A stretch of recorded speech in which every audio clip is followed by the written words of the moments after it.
Ito na mga kabasketball. Ang New Zealand All Blacks ay aminadong nahirapan sa mas pinalakas at mas pinalaki nating Gilas Pilipinas.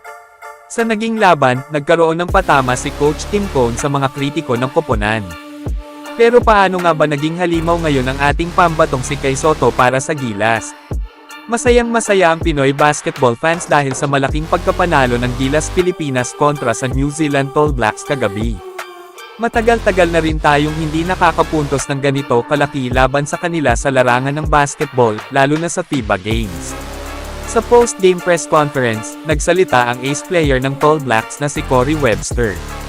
Aniya, mas malaki at mas pisikal na ang Gilas Pilipinas kumpara sa mga nakaraang laban nila. Pati si Coach Jay Blount ng New Zealand ay sumang-ayon, pinupuri ang pisikal na laro ng ating koponan. Kitang-kita ang epekto nito kay Kai Sotto, na nagpakitang gilas laban sa isang top player ng NBL Australia, si Ty Harrison, na nag-average ng double-double. Sa loob ng 32 minutong paglalaro, nagtala si Kai ng 19 points, 10 rebounds, 7 assists, 2 blocks, at 2 steals. Grabe ang impact. Dalawang bagay ang nakikitang dahilan kung bakit lumalakas si Kai. Una, ang tiwala at sistema ni Coach Tim Cone, at pangalawa, ang training at workout na ibinibigay sa kanya ni Coach Mel Lantin. Napansin niyo ba ang improvement niya? Malaki ang naitulong ng tamang kondisyonan. Ayon kay dating PBA Commissioner Noli Eala, solid ang lineup ng Gilas. Napakahusay ni Justin Brownlee, habang si Scottie Thompson ay pinakita ang galing niya sa leadership at depensa.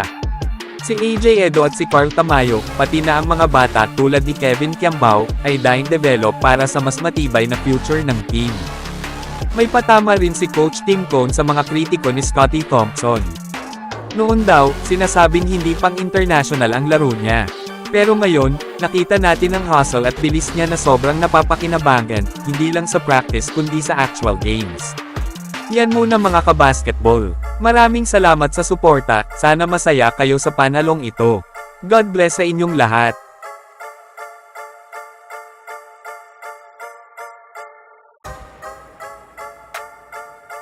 Scottie launches from deep. It's there!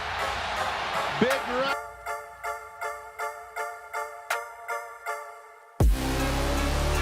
Ramos. Oh, got Sotto with a throwdown.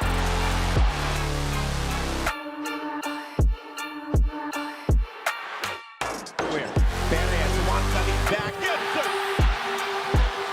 Instant.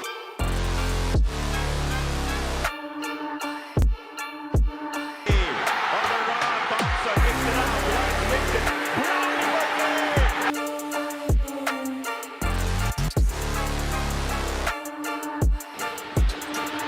Dwight Ramos. Scoop play of the day.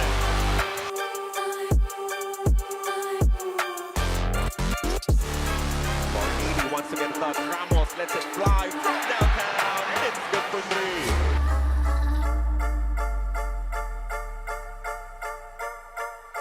Dwight for the lead. Can't knock it down. Kai Sotto's second effort is good.